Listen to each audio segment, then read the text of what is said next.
देवी लक्ष्मी प्रिया कौन है चैतन्य की और क्यों है वो आदिशक्ति देवी वैष्णवी का अवतार।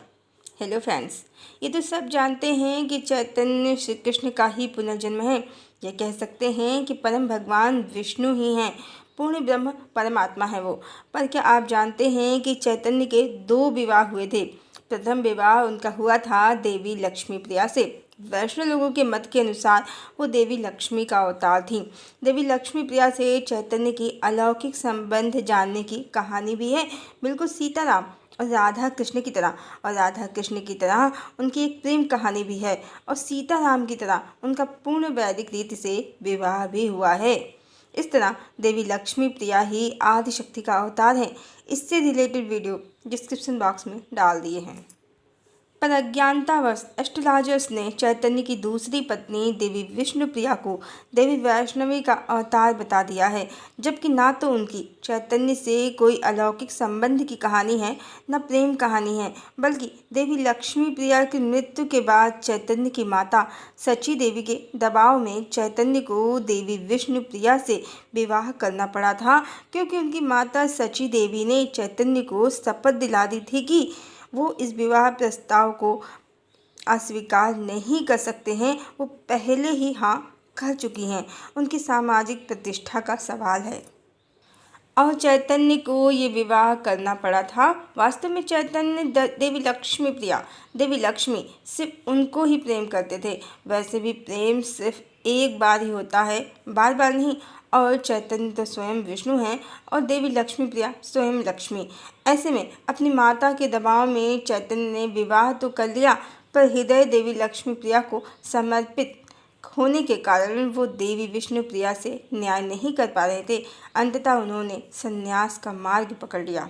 इस तरह देवी विष्णु प्रिया आदिशक्ति बिल्कुल भी नहीं है। देवी लक्ष्मी प्रिया ही देवी वैष्णवी का पुनर्जन्म है, न कि विष्णु प्रिया।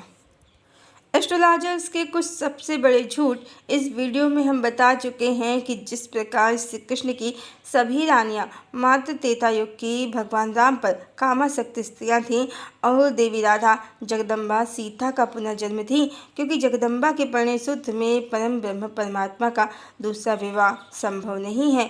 यही भगवान राम के एक पत्नी व्रत का कारण भी है।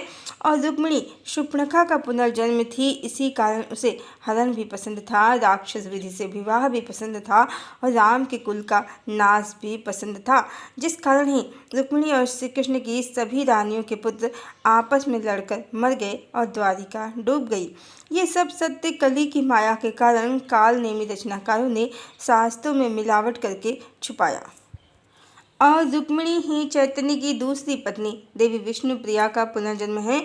श्री कृष्ण अवतार में शूर्पणखा का भगवान की पत्नी बनने का स्वप्न तो पूरा हो गया था, पर भगवान की उसको लेकर 8 पटरानियाँ और 16,100 रानियाँ थीं। उसे भगवान पर एकाधिकार नहीं था, अर्धांगिनी का सम्मान प्राप्त नहीं था।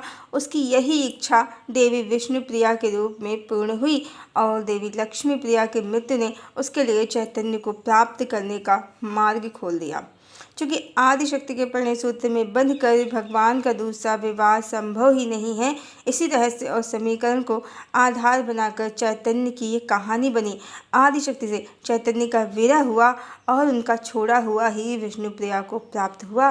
विष्णुप्रिया जब भी कहलाएंगी चैतन्य की दूसरी पत्नी ही कहलाएंगी।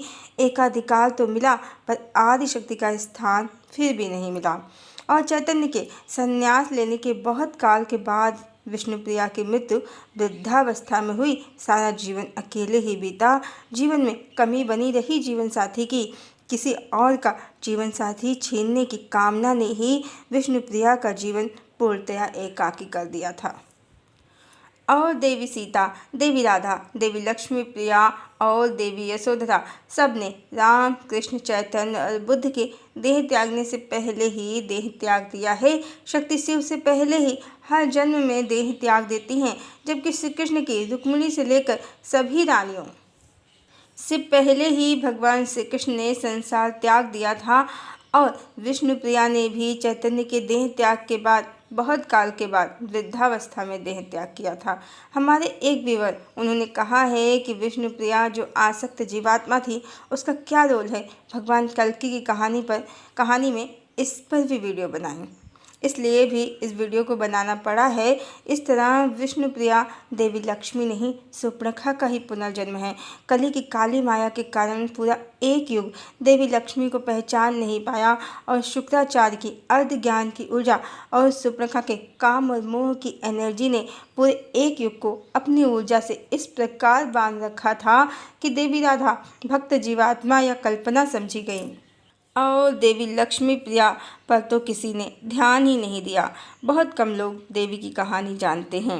हाँ, तो विष्णुप्रिया इस प्रकार शूर्पणखा या रुक्मिणी का ही पुनर्जन्म है। और शूर्पणखा का क्या रोल है भगवान कल्कि की कहानी में, हम इस पर पहले ही वीडियो बना चुके हैं। हमने इस वीडियो में बताया है कि शूर्पणखा इस बार भगवान और भगवती की हायर स्टडीज़ की क्लासों में क्लासमेट रही है। भगवान भगवती को चाहते हैं ये जानकर उसे भगवती से बहुत ईर्ष्या हुई है और वो हमेशा कहती रही भगवती से कि तुम्हारी लाइफ तो सेट है। अर्थ कहानी इस कलिकाल की है तो भाषा और शैली भी उसकी इसी कलिकाल की है। पर भगवान उसे बहुत पसंद थे, उसे भगवान पर बहुत आसक्ति थी और उसका जीवन कभी उनके साथ सही से जुड़ नहीं पाया।